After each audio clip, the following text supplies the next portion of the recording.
తాజా 30 తెలుగు రాష్ట్రాల్లో బీజేపీ జాతీయ అధ్యక్షుడు అమిత్ షా పర్యటన ముగిసింది. కానీ ఆయన టూర్ ప్రకంపనలు వచ్చే ఎన్నికల దాకా కొనసాగేలా ఉన్నాయి. Amit Shadi master brain. 1-2 సార్లు తప్పిస్తే ఆయన సారథ్యంలో బీజేపీ సంచలనాత్మక విజయాలు సాధించింది. ఈ నేపథ్యంలో అమిత్ షా వస్తున్నాడని తెలియగానే కేసీఆర్ అలర్ట్ అయ్యారు. ఎలా కౌంటర్ ఇవ్వాలో ముందుగానే ప్రిపేర్ అయ్యారు. తెలంగాణకు 1,00,000 కోట్లు ఇచ్చామని అమిత్ షా చెప్పిన మాటను పట్టుకుని కేసీఆర్ వీర విహారం చేశారు. బీజేపీని ఉక్కిరి బిక్కిరి చేస్తూ అటాక్ చేశారు. తమ నేత ఆదిలోనే బీజేపీ దూకుడుకు బ్రేక్ వేశాడని టీఆర్ఎస్ వర్గాలు భావిస్తున్నాయి.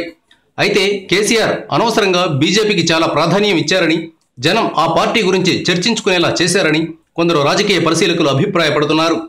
తెలంగాణ సంగతి ఇలా ఉంటే ఆంధ్రప్రదేశ్లో చంద్రబాబుకు ఏం చేయాలో అర్థం కావడం లేదు.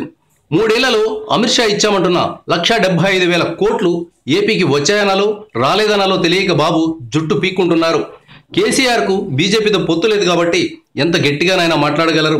చంద్రబాబుకు బీజేపీతో పొత్తు ఒక్కటే కాదు, కేంద్రంతో కూడా చాలా అవసరాలున్నాయి.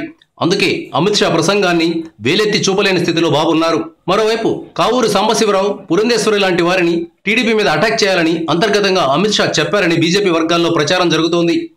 బీజేపీతో పొత్తు లేకపోతే ఇంకా ఎక్కువ మెజారిటీ వచ్చేదన్న కేసినేని నాని వ్యాఖ్యలపై చంద్రబాబు సమాధానం చెప్పి తీరాలని పురంధేశ్వరి డిమాండ్ చేస్తున్నారు. అమిత్ షా అలా వెళ్ళగానే పురంధేశ్వరి ఇలా దాడికి దిగడానికి అమిత్ షా ఇచ్చిన టానిక్కే కారణమని అంచనా వేస్తున్నారు. వచ్చే ఎన్నికల నాటికి ఆంధ్ర, తెలంగాణలో టీడీపీతో పొత్తు లేకుండా ఒంటరిగా బరిలోకి దిగాలనే ఆరాటం బీజేపీ అధినాయకత్వంలో ఉందని భావిస్తున్నారు. Thank you viewers.